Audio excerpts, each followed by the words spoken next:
minus S of I. Okay. So I know, for example, we have to take care of the two cases.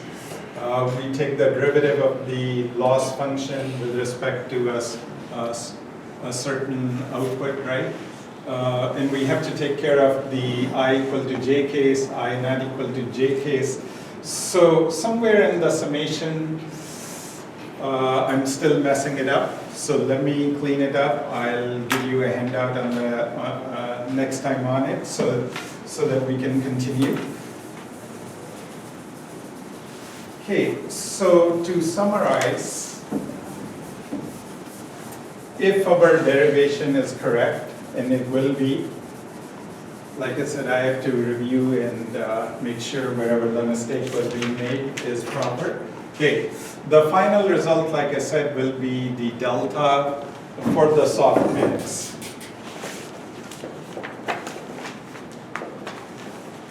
Will come out to be yi minus s of I, and s of I is basically e to the a of I over summation e to the s of k or s of j equal to 1 to k. So,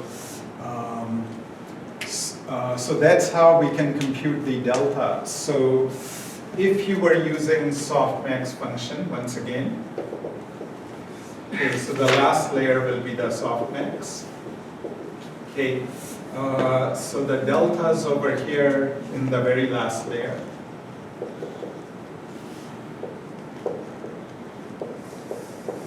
Okay, will be computed, like I said, according to this expression.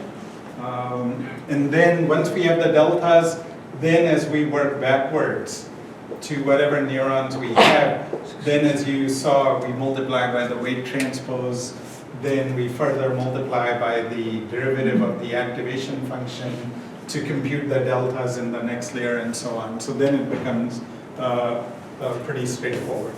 Okay?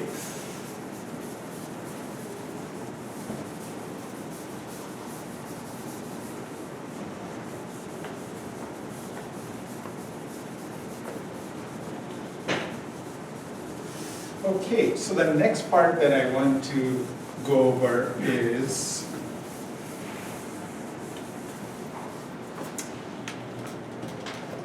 the learning rate.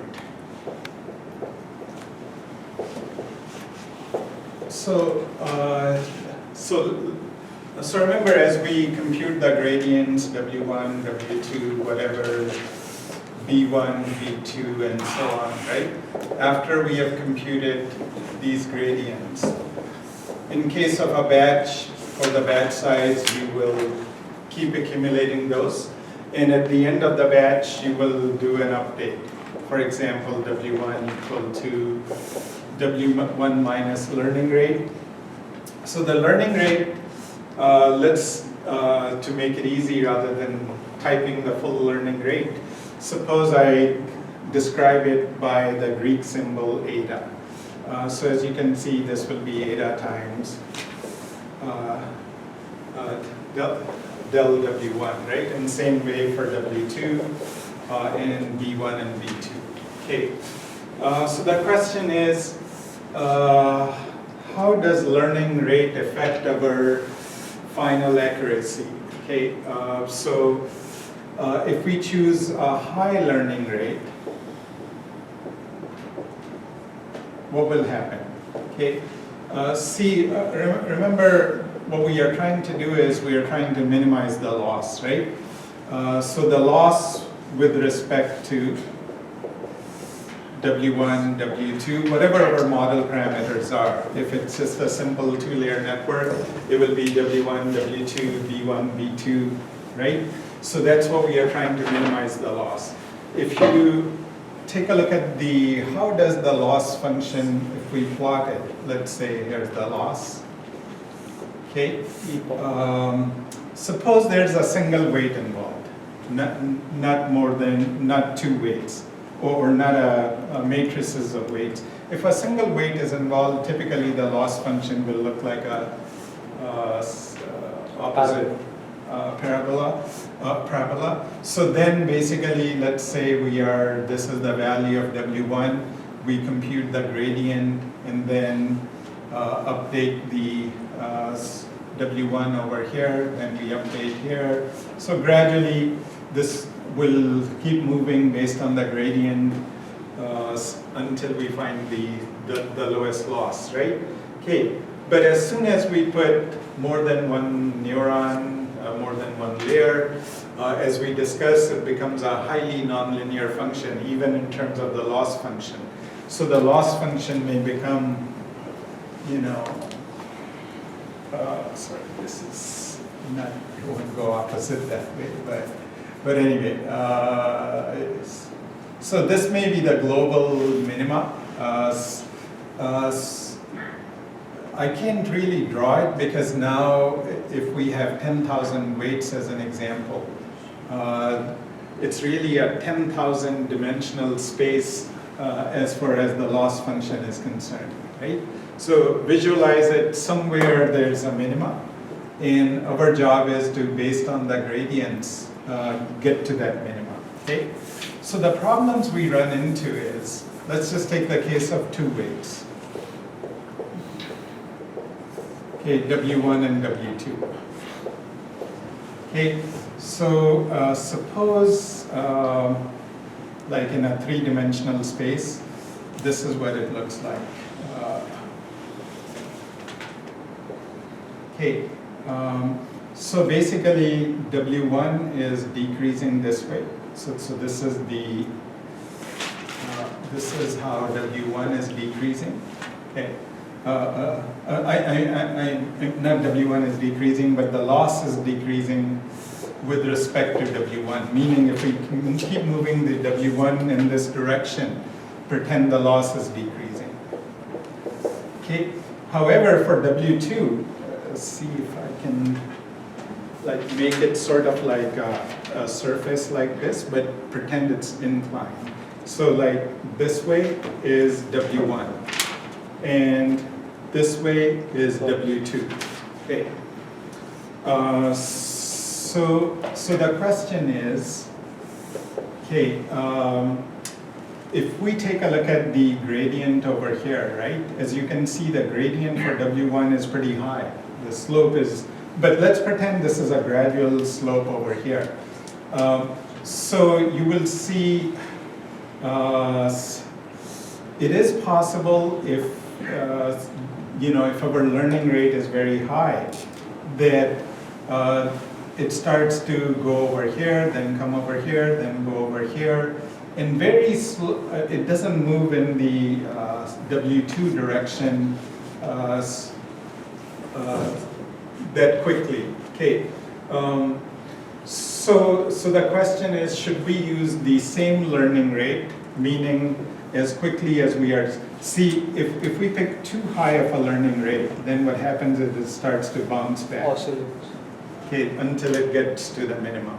If we pick too small of a learning rate, then it will go very slowly, but it may take a long time for it to come to the minimum, right?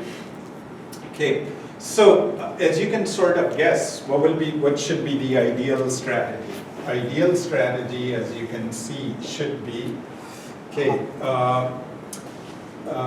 don't use a constant learning rate. Because if we made it constant, right, like take a look over here. Okay, eta is, let's say, 0.1. So it will update W1 by, this factor. Same way W2 will get also. But even though for W2, we may not want to change it that rapidly because we may be close to the best combination, best value of W2 already there. So why should we keep changing the W2? We'll make it oscillate also. So we don't want to use this, maybe I shouldn't say constant or same learning rate for all model parameters. So what I'm trying to say is, in our example, maybe W1 needs to change more rapidly. W2 needs to change a lot slowly. B1 needs to change medium. B2 needs to change in every batch more aggressively. Okay. So the algorithm that we were doing was, after the batch, so if this is the batch, go and start updating it. Okay. People have studied these learning rates and have come up with different algorithms. Okay. For example, one of them is called momentum. Okay. And the intuitive idea is very simple. Think of like you are going down a hill, right? So obviously your momentum is, if we take into account the momentum, we should go fast over here, fast over here. Then what should we do once we get close to the bottom? Slow down. We should slow down, otherwise we'll just go back and back and back, right? Yeah. So momentum basically allows us to speed up towards the target. Okay. If we don't have momentum, for example, this may go like this. Okay, but if we have momentum, it may go like this to try to get to the minima as relatively quickly as possible. Okay. Some of the learning rate algorithms, as we intuitively already saw, why should we use the same learning rate? Okay, based on everybody's gradient. Okay, if the gradient is high over here, maybe we should use a high learning rate. If the gradient is very low currently, maybe we should use a low learning rate. Okay, so one option is take a look at the gradient, and by taking a look at the magnitude of the gradient, decide what should be the value of the learning rate individually for each of the model parameters. Don't use it, right? But it is possible that, learning rate is high right now, meaning we're moving in this direction, right? But maybe we should also recognize we are getting close to the bottom. So as we are getting close to the bottom, we should slow down this learning rate. Okay. Rather than taking a look at the current gradient, maybe we should also take a look at the previous gradients. So to give you an example, let's say we are here, here, here, here. Now our previous gradients will tell us what? Do we need to slow down or do we need to speed up? See, if you take a look at, suppose we were taking a look at the past 3 gradients. Is the slope high over here? Yes. Now compared to this one, is it higher or is it slowing down? A little bit slow down. A little bit slowing down, a little bit slowing down. So now as we see, we are slowing down, maybe we should reduce the learning rate. Okay. Anyway, let me show you a few popular of these learning rate algorithms, and I'll take you to a handout. Somebody did a beautiful job explaining those. So you'll be able to very quickly see how they work.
Okay, so you guys go to our website.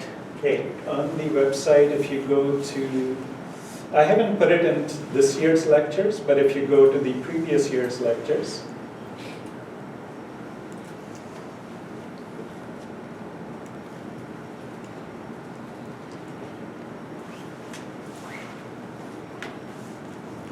okay, so I'll just go 5 more minutes.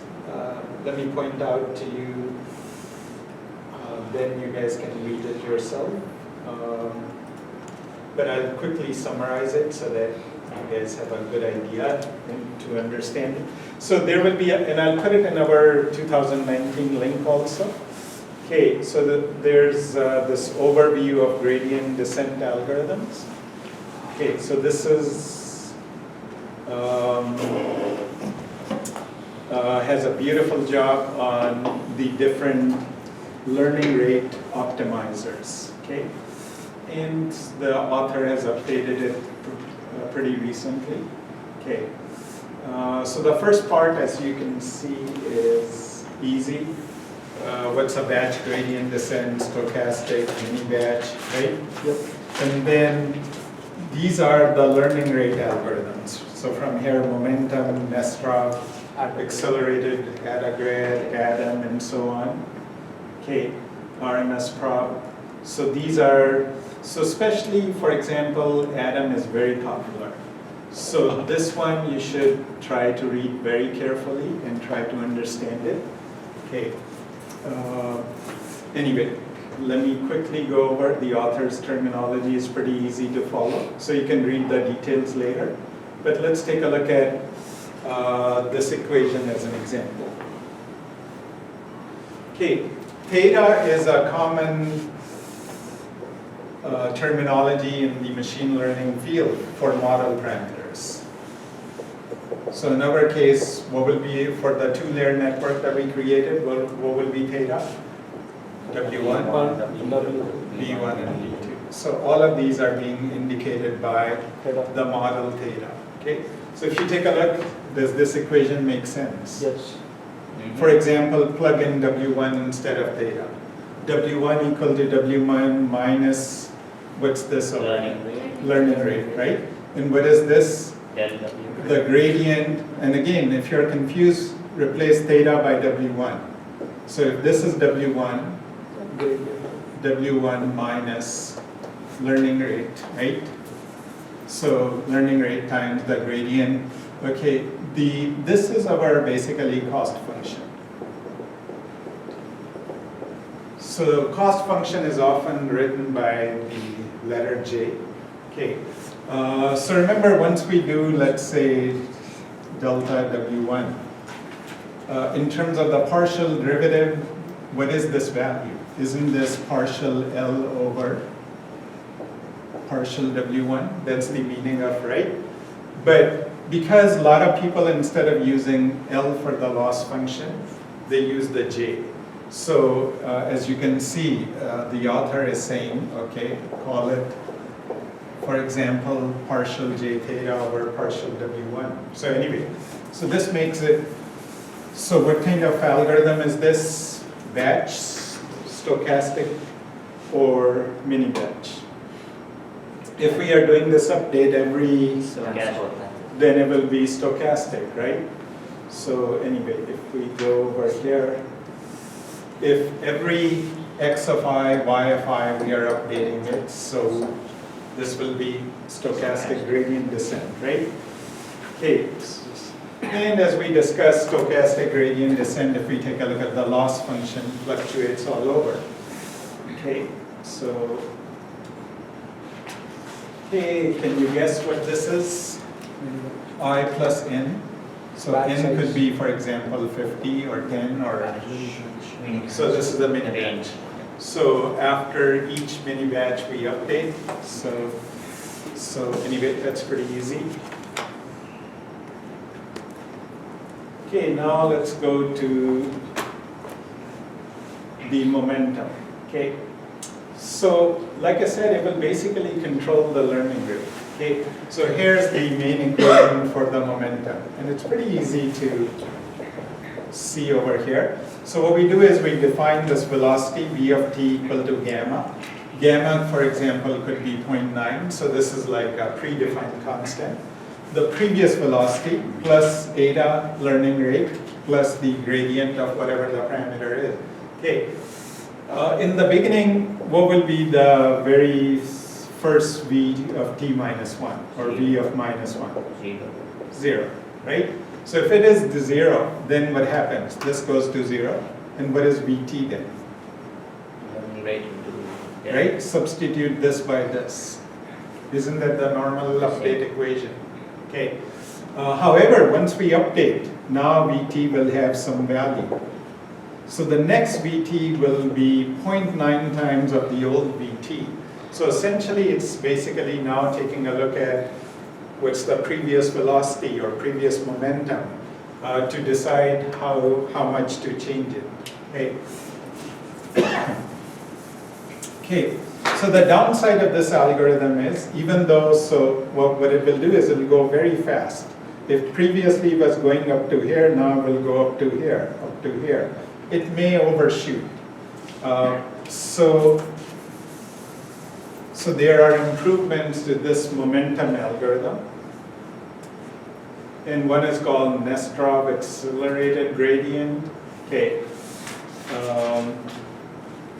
So anyway, as you can see, what we are doing over here is when we are computing this gradient, we are taking a look at because remember, this theta will be updated by this value. So basically, it's taking a look at the future. Is the future still going to be high? I mean, big reduction in the cost value, big gradient change or not? So previously, if you recall, this thing was missing. It was basically take the gradient based on the previous velocity, then update it. So now it's basically already looking at the updated theta to predict. So it makes it a little better than before. Anyway, so there's some explanation. You guys can read it later. Let me go to, in the same way, if you guys can, okay, 2 more minutes so that I can at least give you the, okay, so then what the author does, it defines another term called GT of I. So think of GT like gradient at time t. Okay, see if you take a look over here. You'll see it's delta theta. Del theta is basically the gradient of the cost function, right? So GT, think of the grade. So if you take a look at the stochastic gradient algorithm, the standard SGD, no momentum, does this make sense? The new value of the theta will be the old theta. For example, this could be W2 equal to W2 minus theta. And then typically what do we have? Delta. But now he's calling it GT of I. So just a terminology change so that next algorithm we can understand it nicely. Okay, if we now take a look at eta grad. Okay, what is it doing? The difference is, so this is the regular gradient as before, but it's dividing by GT of I. And if you read the description, this is basically theta I, the gradient of this up to some time t. Okay, so for example, let's say we're taking a look at W2 as an example. W2 equal to W2 minus eta over, right? And now this is the 4th update we are doing for W2. So it will be, the value of this will be whatever was the GT of I for the first update square plus, so see this is capital GT. So capital GT of I of 2 square plus GT of I 3 square plus 4 square square root. So essentially it's taking a look at the previous history of gradients. Okay. and then dividing. So what will happen as we keep going? If this is our effective learning rate, Decreased. it will decrease. Eventually, what will happen to it? So it will be slower. It will become very, very slow, almost become zero, right? So the downside of this algorithm is it may slow down tremendously as we come close to our optimal solution. So some people said, oh, don't take a look at all past history, because if you're doing 100th update, it will be an accumulation of all the previous 100. Just do last 5 or last 3. Okay. So those are some of the algorithms that described over here. Anyway, so now let me go to the last algorithm. The rest you can read later. What I'd like you to really understand is the Adam algorithm. Okay, because in my opinion, this is one of the most popular learning rate algorithms. So this one, try to understand it really nicely. Okay. So as you can see, this is basically a hybrid between the past history for momentum as well as the velocity. So basically it has 2 terms and 2 parameters, 2 parameters, beta 1 and beta 2. Okay, for example, this could be 0.9, this could be 0.95, something like this. So these are, so if you take a look at MT, in the beginning MT minus 1 will be 0, right? So anyway, GT is the gradient. Okay, so basically it's taking a look at the, based on the gradient coming up with this value, and similarly based on the square of the gradient that's coming up with the VT value, and then both MT and VT will be used to update the. Okay, so over here you'll see these are the Adam equations. Okay, so we define MT hat MT over 1 minus beta 1 of T. T, as time goes by, will keep changing, like 1, 2, 3, right? So anyway, so the final update is being done over here. So you can see, if you recall, MT was proportional to the gradient, and VT was proportional to the gradient square.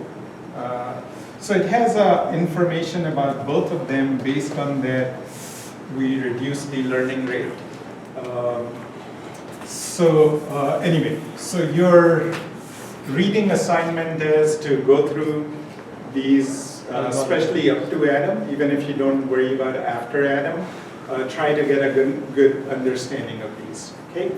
And I will give you the next assignment in a day or so, where you will play with the softmax, and also you'll implement one of these algorithms so that you guys get a good handle on it, okay? All right, I'll stop.